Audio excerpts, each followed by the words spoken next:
Okay, elevator formulas. So regarding sa elevator formula, these are empirical formula. So kailangan natin kabisaduhin.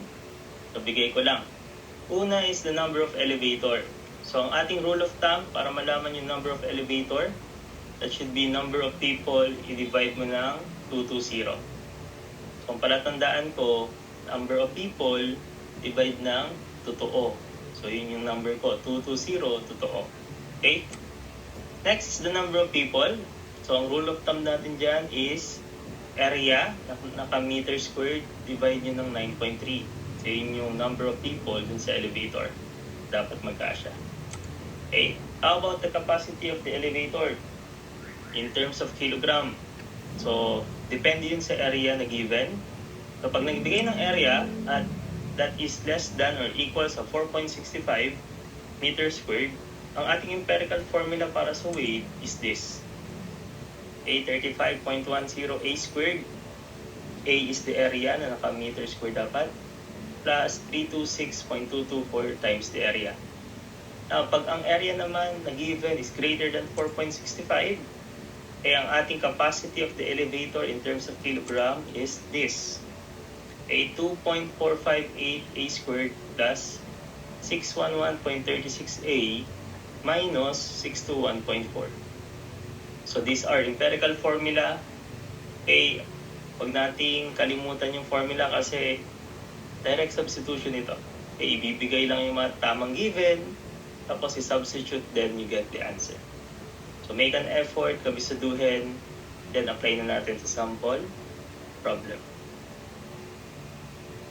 Okay, elevator problem, number 1. Find the maximum load in kilogram of an elevator having a net inside platform area na 2 meters squared. So direct sum. Since yung area natin na given is less than 4.65 meters squared, ang formula to be used, yung empirical formula natin is this. So madaling magpalit ng area. So kailangan kabisado niyo yung formula. So pasipagan na lang regarding dito. So you have weight equivalent sa, kabisado yung formula, 35.10. Ang ating area is 2 plus 326.224. Ang ating area is 2. So, literal na direct sub ito, formula dependent. 35.10 A2 squared plus 326.224 area. So, effort, kabisado yung formula, and then easily makukuha yung tamang sagot. So, that is 792.848. So, simple question. Challenging part is the formula. Again, this is problem number 1. Elevator problem number 2.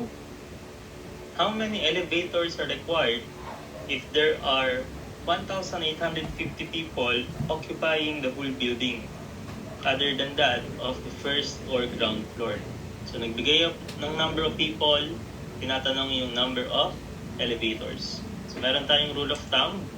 Number of people, i-divide ng totoo or 220. Okay, so that's it.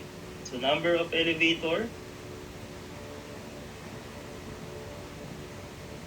Okay, is equivalent sa even yung number of people, 1,850. And then, ating pinaka-rule of thumb, divide ng 220. Makuha natin yung number of elevator. So we have 1,850 all over 220. So you press ST para maging a decimal. So that is 8.4. Okay, so since meron tayong butal, we choose the best answer. Lagi itong round up. So approximately 9. So pa-round up tayo dito. Okay, regarding sa number of elevator. So you choose the best answer. That should be 9. Okay, so that's it. Na-solve natin yung mga elevator problems. Mahirap yan pag nakakalimutan ng formula. Madali kapag naaalala. So make an effort, kabisaduhin yan. So, that's it. Okay, this is our formula sa elevator sample problem. Have a good day. God bless.